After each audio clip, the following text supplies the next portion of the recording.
Trump టారిఫ్ల ఎఫెక్ట్తో stock మార్కెట్లు కుదేలమన్నాయి. Asia మార్కెట్లతో పాటు దేశీయ మార్కెట్లు భారీగా పతనమయ్యాయి. ఆర్థిక మాంద్యం భయాలతో మదుపర్లు అప్రమత్తంగా వ్యవహరిస్తున్నారు. పెద్ద ఎత్తున అమ్మకాలు జరుపుతున్నారు. ఫలితంగా ఇవాళ దేశీయ స్టాక్ మార్కెట్ సూచీలు భారీ నష్టాలతో ప్రారంభమయ్యాయి. సెన్సెక్స్ 2600 పాయింట్లకు పైగా నష్టంలో కొనసాగుతుంది. నిఫ్టీ 800 పాయింట్లకు పైగా నష్టంతో ట్రేడ్ అవుతుంది.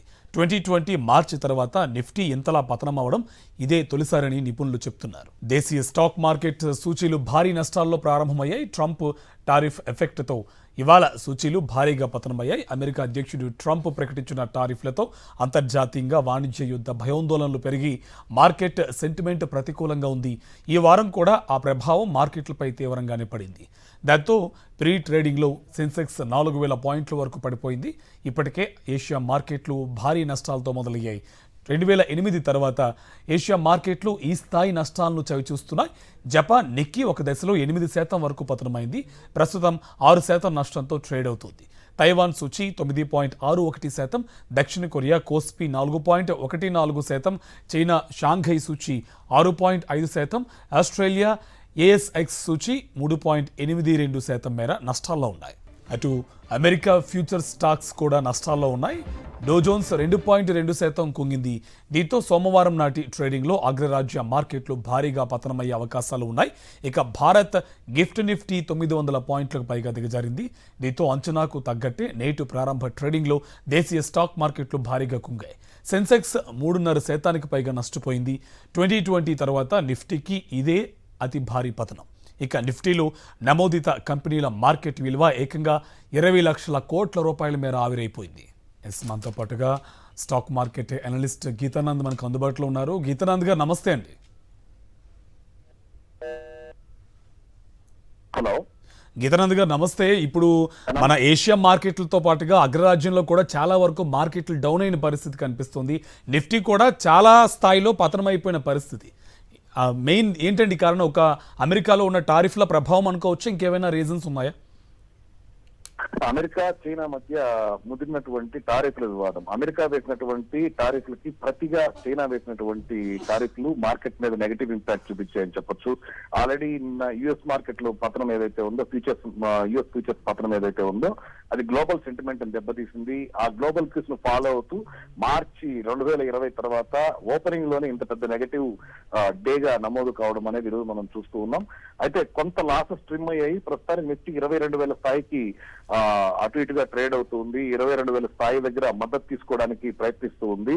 ఒకవేళ 22,000 స్థాయి దగ్గర మద్దతు కనుక తీసుకున్నట్లయితే 22,165 దాకా ఈ రోజు వెళ్లేటువంటి అవకాశం ఉంటుంది. ఒకవేళ 22,000 స్థాయిని కనుక కోల్పోయినట్లయితే 21,910 ఈ రోజు కీలకమైనటువంటి మద్దతు కింద ఉంటుంది. దాన్ని కూడా కోల్పోతే 21,700 దాకా ఈ రోజు రేపట్లో వేగంగా పతనాన్ని చూసేటువంటి అవకాశం ఉంది. అండ్ గీతానంద్ గారు, యాక్చువల్లీ ఇప్పుడు ఈ నిఫ్టీ మార్కెట్లు కానీ ఎప్పటికీ మళ్ళీ నార్మల్ అయ్యే ఛాన్సెస్ ఏమైనా కనిపిస్తున్నాయా? ఎందుకంటే 20 లక్షల కోట్ల మేర సంపద అంతా కూడా ఆవిరైపోయిన పరిస్థితి. 17 లక్షల కోట్లు ఈ రోజు ఆవిరైంది. మొన్న రీసెంట్ గా 11 లక్షల కోట్లు ఒకే రోజులో ఆవిరైంది. సో మార్కెట్ల పతనం మాత్రం ఇన్వెస్టర్లకి పీడకల్లా మిగులుతా ఉందని చెప్పచ్చు. సెప్టెంబర్ తర్వాత మళ్ళీ ఆల్ టైమ్ గరిష్టాల నుంచి పడ్డ తర్వాత ఫస్ట్ లో ఏదైతే ఉందో మనకి ఫిబ్రవరిలో వచ్చినటువంటి లో, ఆ లోన్ ఈ రోజు కోల్పోవడం మనం చూస్తున్నాం. టెక్నికల్ గా చూసినట్లయితే ప్రీవియస్ మంత్ లో కింద ఎప్పుడైతే ట్రేడ్ అయిందో అది మరింత నెగటివ్ సెంటిమెంట్ నే చూపిస్తుంది.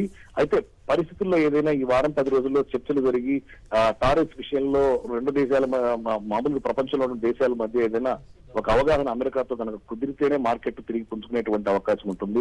ఈ లోపు మార్కెట్లు ఇలానే పతనమైనటువంటి ఛాన్సెస్ ఉన్నాయి. ఏదేమైనప్పటికీ 21,500 స్థాయిని కనుక పరీక్షించినట్లయితే అక్కడి నుంచి తిరిగి కొంత బౌన్స్ బ్యాక్ అయ్యేదానికి ఛాన్సెస్ ఉన్నాయి. కాబట్టి ఆ ఏరియాలో ఇన్వెస్ట్మెంట్ చేసుకోవడానికి ఇన్వెస్టర్స్ సిద్ధపడొచ్చు.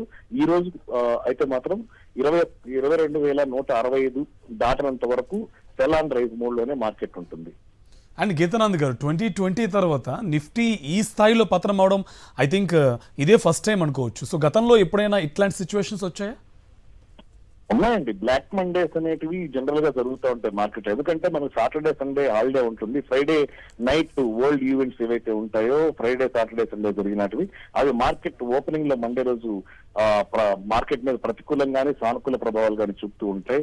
సో మార్చ్ 2020 తర్వాత ఓపెనింగ్ లో ఇవే భారీ పతనం. అయితే మనకి జనవరి 4, 2024లో కూడా భారీ పతనం అవుతుంది. ఇంకా ఆ స్థాయిలో అయితే డే ఎండ్ కి పతనం అవుతుందని అనుకోవడం లేదు. ఒకవేళ ఆ స్థాయిలో కూడా పతనం అయిందంటే మాత్రం ఇంకా సెంటిమెంట్ వర్స్ట్ అయ్యేటువంటి అవకాశం ఉంటుంది. రైట్, థ్యాంక్ యూ అండి, థ్యాంక్ యూ సో మచ్.